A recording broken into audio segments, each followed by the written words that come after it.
Ustadz Syekh Ahmed Al-Misri ditetapkan sebagai tersangka kasus dugaan ini. Ustadz Syekh Ahmed Al-Misri sebelumnya dilaporkan ke Bareskrim Polri pada November 2025 atas kasus dugaan ini. Kuasa hukum mengatakan perbuatan pelaku SEM ini membuat para korban trauma berat. Namun di sini ada yang lebih jahat daripada Syekh Ahmed, yaitu kelompok yang mendiamkan kasus ini dari tahun 2021 sampai hari ini. Karena melalui kutipan antara news, sementara itu seperti Ustadz Abi Makki selaku saksi mengatakan bahwa pada tahun 2021 lalu, Sam telah melakukan dugaan terhadap para santrinya. Kala itu semuanya bersama para guru santri dan tokoh agama melakukan tabayun hingga akhirnya Sam menyampaikan permintaan maafnya dan berjanji tidak akan melakukan perbuatan seperti itu kembali. Namun pada tahun 2025 para guru kembali mendapatkan pengakuan dari santrinya bahwa Sam melakukan perbuatannya kembali. Perhatikan dari tahun 2021 mereka sudah tahu kasus ini, tapi dengan entengnya mereka memaafkan kasus seperti ini. Lalu seolah-olah ditutupi, sehingga apa? Banyak orang yang tidak tahu. Sampai-sampai dia menjadi juri tahfiz di RCTI, pengisi di Damai Indonesiaku, pengisi di acara Maulid Nabi, bersahabat dengan Ustadz Faizar. Kalau Syekh Ahmad Al-Misri, beliau bagus. Beliau guru kita di apa? Peruqyah-peruqyah. Ya. Termasuk jajaran peruqyah yang masya Allah lah. Bisa diambil ilmunya beliau. Lalu kenal dengan Heri Pras. Ketika Syekh Ahmed ini kenal dengan Heri Pras, barulah di-up dan ternyata kelompok-kelompok yang melaporkan ini diantaranya adalah para habaib. Yang dimana sebelumnya kan Heri Pras ini terkenal. Heri Pras terkenal sebagai orang yang selama ini membahas kuburan keramat Habib yang palsu. Setiap peziarah yang datang ke makam Habib, maka mereka akan didoktrin untuk memberikan sedekah yang terbaik agar doa-doa mereka lebih cepat dikabulkan oleh Allah Subhanahu wa Ta'ala. Sehingga para peziarah yang terpengaruh dengan doktrin tersebut tanpa berpikir panjang rela mensedekahkan banyak uangnya untuk meyakini ajaran tersebut. Uang yang melimpah ini kabarnya hanya masuk ke tangan seorang Habib. Ya, hanya seorang Habib.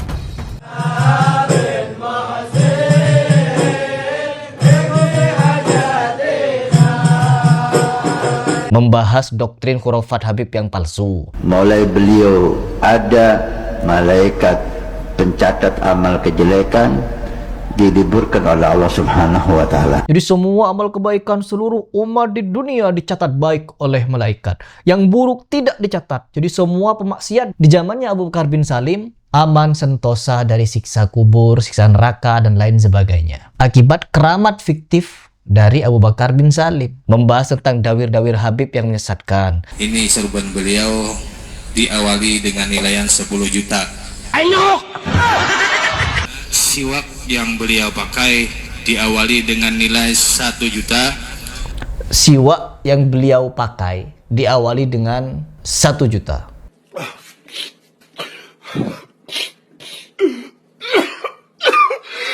Ya, untuk merasakan siwak bekas mulutnya Bahar Smith, bekas giginya Bahar Smith, kita harus bayar 1 juta, teman-teman. Melawan dengan doktrin-doktrin nasab mereka yang mereka aku sebagai tersampai kepada Nabi di dalam tubuh kami mengalir darah Nabi. Karena di dalam tubuh kami mengalir darah suci dari Rasulullah. Karena di dalam tubuh kami, dalam tubuh Habib Rizik, dalam tubuh kami mengalir darah keberanian. Dan begitu seterusnya. Sehingga apa? Kelompok-kelompok para Habib ini intens mencari celah untuk menjatuhkan Heri Pras. Nah, kasus Syekh Ahmed Al-Misri ini, kejahatannya sudah terjadi 2021. Kenapa dibiarkan sampai korbannya menambah? Tentunya orang yang selama ini tidak tahu dengan kasus ini ya kaget. Tapi uniknya bagi kalangan habaib, ini kesempatan untuk menyerang Heri Pras. Karena Heri Pras mengagungkan Syekh Ahmed. Jelas bukan cuma Heri Pras yang mengagungkan. Ustadz Faizar juga mengagungkan Syekh Ahmed. Oh, Syekhuna sudah hadir. Jangan. Harus. Ya, Syekh Ahmed diundang kemana-mana. Ngisi di Mabes Polri, ngisi di Maulid Habib, ngisi di Damai Indonesiaku, ngisi di sini, ngisi di situ kajian, menasihati orang. Jadi wajar orang yang tidak tahu dengan Syekh Ahmed akan memuliakannya dan mengagungkannya. Ya, karena hafiz Quran dan beberapa hal lainnya.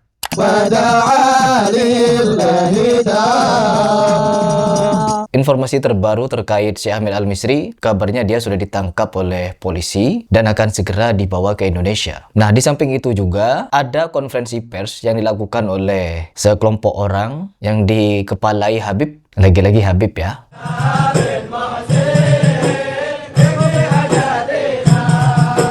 Yang dimana Habib ini mengabarkan sudah memiliki berbagai macam bukti, video, beserta puluhan atau belasan santri. Iming-imingnya semuanya sama. Sama.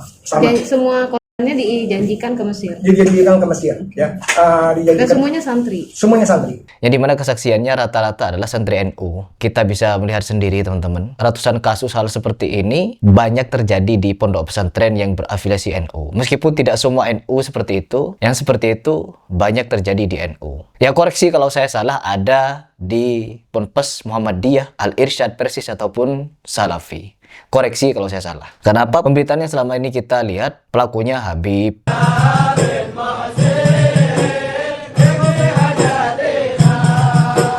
pelakunya Gus,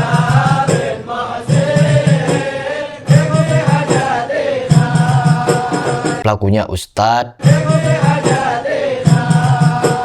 Dan modusnya apa? Modusnya semua iming-iming berkah dan iming-iming surga.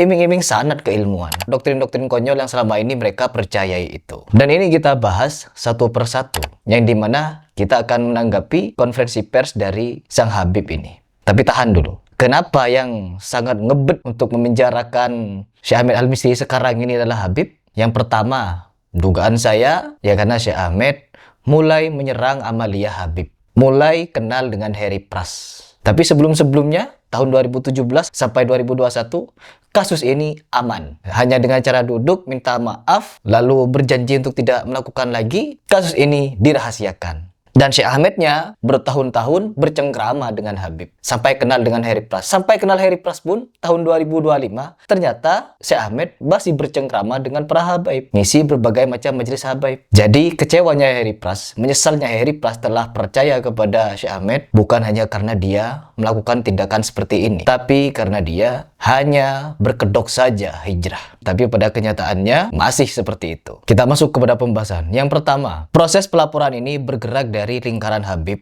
yang dimana kata Habib Mahdi ini bahwa dia dikabarkan oleh salah satu Habib yang bernama Habib Abdurrahman Al-Habsyi dengan kasus Syekh Ahmed yang selama ini. Artinya kelompok Habib ini sudah tahu teman-teman. Cuman kenapa baru dilaporkan sekarang? Tak dari 2021 loh. 22, 23, 24, 25. Ini kan penyimpangan, ini kejahatan. Sudah tahu ada bukti doktrin. Kan mereka katanya punya bukti bahwa Syekh Ahmed sampai mendoktrin orang dengan cara membawa nama Nabi, nama sahabat dan nama Imam Syafi'i. Ini kan jelas bukti sudah ada. Jejak kejahatannya terbukti ada. Kenapa selama itu didiamkan? Dilaporkan ketika kenal Harry Pras. Tapi kan Harry Pras menganggap dia guru. Jangankan saya, Ustadz Faizar pun menganggap dia guru. Mengagungkan beliau, ilmunya bisa diambil. Bukan cuma Harry Pras. Buktinya kalau ilmunya Syekh Ahmed ini bisa diambil, para habaib juga banyak yang ngundang dia sepanggung dengan para habaib. Yang saya hormati dan saya muliakan, guru kita yang baru memimpin pembacaan maulid baginda Rasulullah Muhammad SAW, guru kita Al-Habib Fahmi As-Sagaf. Bahkan dia pun memuja-muji habaib. Jadi ini kan hanya framingan dari para habaib yang selama ini gerah dengan konten Harry Pras yang membongkar kebobrokan mereka. Ya, juga menyatakan Habib ini kalaulah ingin berbuat kejahatan, jangan bawa-bawa nama Nabi, jangan bawa nama orang yang suci. Kita ini semuanya pernah berbuat dosa, kita pernah, tapi jangan bawa, jangan jual nama Nabi lah, ya kan? Mau agama apapun, mau siapapun, mau kepercayaan apapun, jangan bawa nama orang yang suci, gitu kan? Sebenarnya kalimat itu juga pantas untuk ditujukan kepada golongan kalian, ya, yang dimana mendoktrinkan kuburan Habib bisa mengabulkan 40-70 hajat, semuanya perantara siapa? Nabi. Membawa Nabi untuk mendoktrinkan kuburan bisa kabulkan hajat. Nanti ini makam Habib Abdullah Al-Idrus. Dan nanti dari sini ke makam Habib Abdullah bin Ali Al-Haddad yang dikatakan jalan menuju makam itu termasuk daripada taman-taman surga. Kalau ada permasalahan di segala apapun, Al-Habib Abdullah bin Al-Haddad bilang, maka hendaknya kalian berziarah ke kuburan. Dan kuburan kami itu semua bisa menyelesaikan segala permasalahan. Ada seseorang orang soleh melihat Rasulullah SAW seakan-akan kok dia terlambat untuk ziarah Rasulullah SAW. Di situ Rasulullah menyampaikan, apakah engkau nggak tahu bahwa ziarah ke makam anakku Abdullah bin Ali Al-Haddad ini bisa mengabulkan 70 hajat.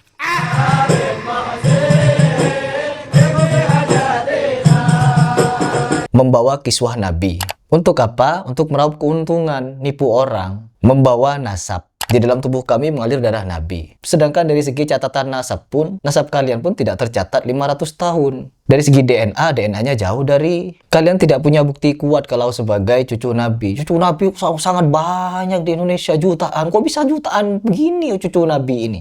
Kata Allah, kamu kera-kera bersorban, kamu ustadz jahanam, kamu kiai bangsat, kata Allah Subhanahu wa taala. Sampai ditegur sama Kiai Ahmad Zahro, kalian tuh bukan cucu Nabi. Kalau kalian mengaku cucu Nabi, kalian akan mendapatkan sanksi di akhirat kelak. Begini kata Kiai Ahmad Zahro. Tolong penjenengan sadar ya, yang Mbak Alawi itu jangan ngaku-ngaku keturunan Nabi lah sudah. Secara ilmiah sudah terbukti, secara filologi terbukti, secara DNA terbukti bukan. Ngaku keturunan Nabi, berisiko berat. Anggur keturunan Nabi, gak ngaku keturunan Nabi, itu bagus. Para habaib bisa ingatkan ya. Kalaupun kalian misalnya keturunan Nabi, tidak usah ngaku. Apalagi kemudian dikatakan bukan lalu marah, itu jelas bukan wis. Sudah banyak yang mengingatkan kalian, jangan mencatut nama Nabi, ya. Tapi mencatut. Terus kembali lagi kepada pembahasan Syekh Ahmed. Dan Habib ini juga membicarakan masalah modus sem. Ya, modus sem itu juga pernah banyak dilakukan oleh para habaib dalam mendawir umat, nipu umat, kiai-kiai yang ikut ajaran Habib dan lain sebagainya. Hal seperti ini banyak terjadi di kalangan kalian. Sangat-sangat banyak. Tapi ya sudahlah, mereka juga akan punya alasan. Tapi kan itu mendiamkan kejadian ini karena waktu itu 2021 belum cukup kuat bukti katanya. Kok bisa belum cukup kuat bukti? Sampai-sampai Syekh Ahmednya pernah disidang oleh ulama katanya. Siapa ulama-ulamanya? Lalu dimaafkan katanya. 2021 itu. Kalau orang yang sudah mengaku seperti itu, harusnya bukan didiamkan. Ya sebenarnya di sini yang bejat, yang jahat adalah mereka yang sengaja mendiamkan ini dengan kalimat memaafkan. Di sidang katanya tahun 2021, habis itu dimaafkan. Kok bisa dimaafkan? Penyimpangan seperti ini harus disanksi, apalagi ulama. Kan bahaya sekali ini, mencederai marwah Islam. Kalau saya tahu ada ulama semacam ini, ya kita akan tinggalkan dia. Ulama seperti ini, kita tinggalkan dia. Tidak seperti di Iran. Di Iran itu teman-teman, pimpinan Iran, Khomeini, pernah menfatwakan bahwa ganti kelamin boleh. من وجهة نظر الخميني أنه إذا أراد أحدهم تغيير جنسه الحالي لأنه يشعر أنه عالق داخل جسد غير جسده يحق له التخلص من هذا الجسد والتحول إلى جنس آخر بالإضافة إلى الحصول أيضا على أوراق ثبوتية جديدة. Jadi ini kan kacau, ajaran kacau ini. Dan kalian perlu belajar. Saya pun juga perlu belajar. Apalagi berhusnuzon 100% kepada orang dan mengagungkan orang secara berlebihan ya tidak boleh. Nah ini hikmah yang saya ambil dari kasus Syekh Ahmed ini. Dan kita akan tunggu update berikutnya dari kepolisian. Karena kan kabarnya Syekh Ahmed sudah ditangkap.